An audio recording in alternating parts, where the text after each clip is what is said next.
Did you know that every year over 50,000 women and children are brought into the States to work as sex slaves? Human trafficking is happening here and it's happening now. Rates of human trafficking are increasing. The number of people that are forced into trafficking is causing death, drug use, sexually transmitted infections. Trafficking consists of any involuntary work and happens all across the world. When people hear human trafficking, they think of prostitution, which is correct. But what most people don't know is that it consists of men, women, and children. And then this graph, it shows the percentage of men and women that are being trafficked by sex or forced labor. Women is 77%, and the highest on this side is 87% of sexual exploitation. So what is human trafficking? A form of modern-day slavery consisting of sexual exploitation and forced labor, which would be prostitution or sweatshops.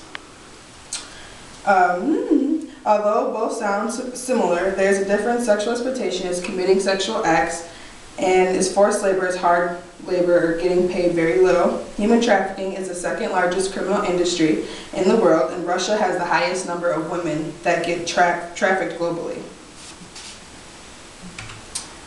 How does trafficking happen? Either men and women are kidnapped, and some actually convince families that they have jobs in other places and that they're going to send money back. And then in this map, it shows the origin of human trafficking.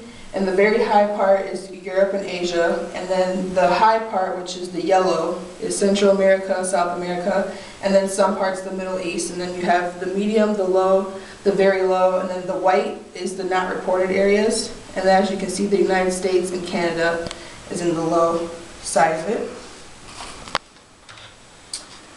Exploitation can have other forms such as pornography, sweatshops, exotic dancers, etc. Sexually transmitted infection and HIV and AIDS continuously get spread due to trafficking.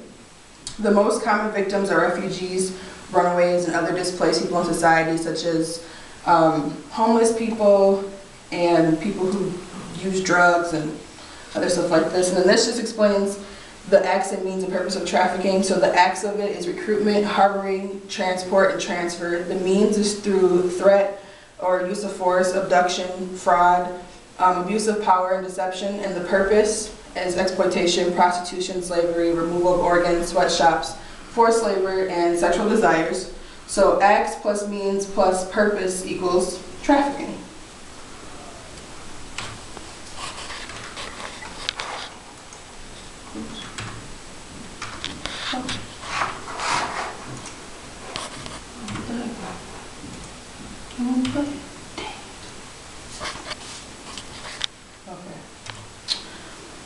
As a global perspective, the U.S. estimates that 600,000 and 820,000 people are trafficked across international borders. To decrease this number, there was laws that protect victims of human trafficking. In Korea, they passed a law in 2004, which was the Juvenile Sexual Protection Act, which keeps children from sexual exploitation.